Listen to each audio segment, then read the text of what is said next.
places across Singapore have shut as the country begins what's being called a circuit breaker in the fight against COVID-19. The stricter safe distancing measures will last for a month.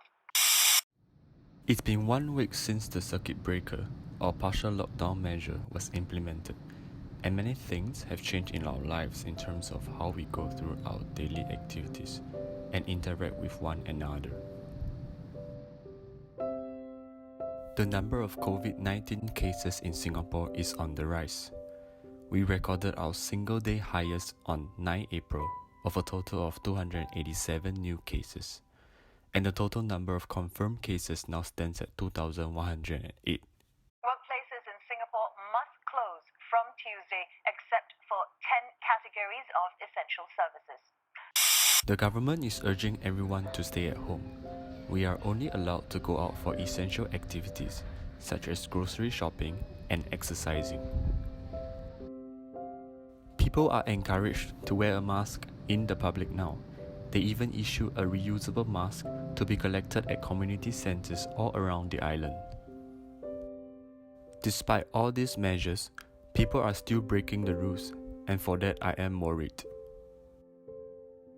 Prime Minister Lee has even addressed the nation about the importance of keeping social distancing in the public. I need each of you to take the circuit breaker very seriously. Stay at home. Stop socializing in person with others.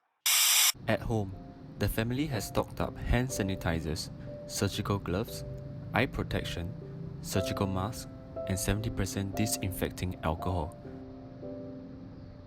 The atmosphere in the house is generally fine. No one has gone crazy yet. But the daily routines are roughly the same. My mom is doing exercise at home, stocking out food, preparing meals, and that includes her favorite dumplings. My sister is working from home. My brother, as usual, has been online playing his games. It's a good season to have a legit reason to play games at home. School has become e-learning for all, and the daily schedule is online learning and chatting with friends through Telegram.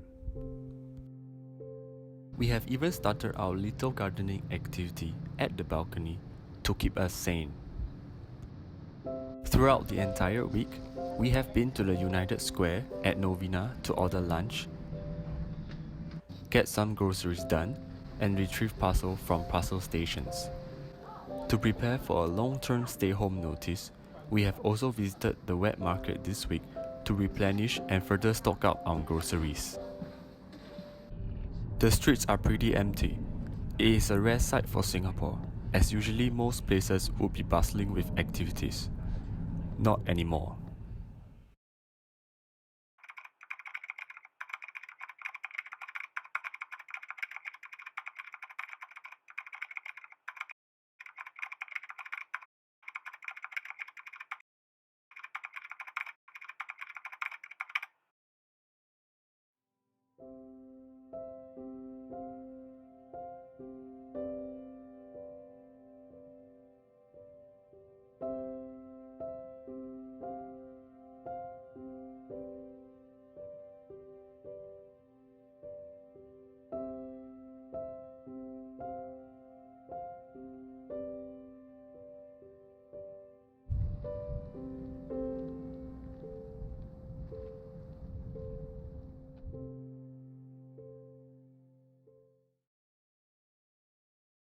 We will now take a further step and make it mandatory for everyone to wear masks when they go out.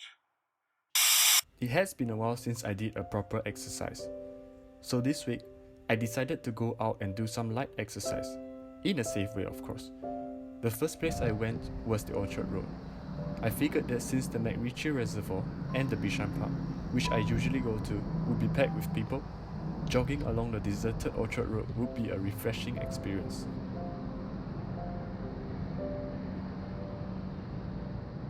The Ngee Ann City, which is usually packed with tourists, was completely free of people, and it was truly once in a lifetime experience to have the whole parade in front of Ngee Ann City to myself.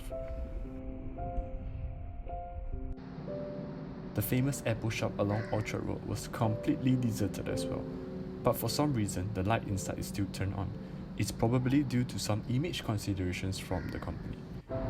Everywhere I go, the shops are closed, and you could never have figured that this was one of the busiest streets in Singapore by looking at the situation down here. On another day, I went to the Upper Seletar Reservoir.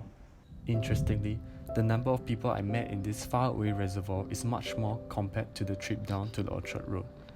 It is relaxing to the mind to come to such a scenic place after staying at home for so long. On this occasion, one would truly appreciate the vast greenery and the fresh air this place provided to its visitors. Everyone here obeys the law strictly by wearing a mask, and social distancing is maintained as well. Back at home, my sister has started playing console games after her work hours, and she has completed Halo 4 to Halo 5 in the course of a week's time. My brother, as usual, has been playing his online games. For me, I have gotten accustomed to the e-learning schedule and is rather busy with virtual meetings in the weekdays. There may be a chance for all of us to come together for a very short while. But if I foresee the difficulty is really the working long time together. The number of COVID-19 cases in Singapore is still on the rise. We recorded another single day highest on 18 April of a total of 942 cases, and the total number of confirmed cases now stands at 5,992, the highest number of reported cases in ASEAN countries. Most of the cases come from the work permit holders in dorms, and the government is doing everything they can to stop this spread. The situation is worrying. The situation will get worse before it gets better. But we have to get through this before the sun comes out and shines on us again.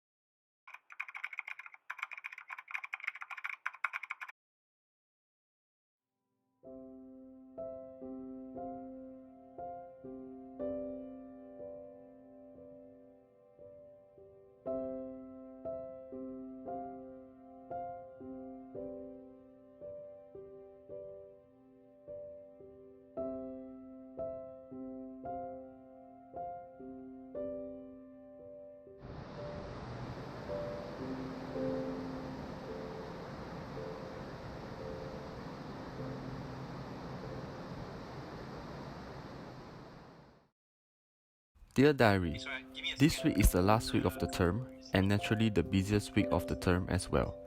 All the final reviews are due this week, and most of the time I am engaged in online group meetings or in preparation for these reviews. As a result, the time flies especially fast this week. So are the confirmed COVID-19 cases in Singapore. We recorded another single day highest of 1,426 confirmed cases on 20th April, and Prime Minister Lee made a major announcement to the nation the following day. We will therefore extend the circuit breaker for 4 more weeks beyond the 4th of May, in other words, until the 1st of June. The circuit breaker has been extended, and there goes our term holidays. Speaking of holidays, it is a good time for us to reflect on the current COVID-19 situation in Singapore. I can't help but wonder about the historical significance of this event. Where does the virus come from? Where are we as a human race going towards without any imminent clue of vaccinations available? Do we strive for scientific breakthroughs just for us to be locked up in our room awaiting scientific miracles to save us? Have we not learned our lesson from the 2003 SARS pandemic or the 2009 swine flu pandemic? We aim to build the giant wonders of the world, conquer the vast outer space, and build massive weapons of destruction. but we can't defeat this tiny enemy in front of us. How ironic. Do we work hard for the past 20 years just for the circuit breaker to take our hardship all away in just 2 months' time? I wonder. But on the bright side, this circuit breaker allows us to stop operation for a while and appreciate life, nature, and loved ones. It teaches us that there are no material things more important than life itself. Appreciate the now because not every day is same as today and yesterday. Maybe we can take this circuit breaker as a period to help the earth breathe and heal itself. This is our home. We must take care of it. It's not just about living for ourselves, but to everyone on this planet. We must heal as one. I found a poem online written by Richard Henrik from Ireland, which I think is extremely meaningful, and here's a short version of it. All over the world, people are slowing down and reflecting. All over the world, people are looking at their neighbors in a new way. All over the world, people are waking up to a new reality. To how big we really are, to how little control we really have. Yes, there is fear, but there does not have to be hate. Yes, there is isolation, but there does not have to be loneliness. Yes, there is panic buying, but there does not have to be meanness. Yes, there is sickness, but there does not have to be the disease of the soul. Yes, there is even death, but there can always be a rebirth of love. Listen, behind the factory noises of your panic, the birds are singing again. The sky is clearing. Spring is coming, and we are always encompassed by love. Open the windows of your soul, and though you may not be able to touch across the empty square, sing.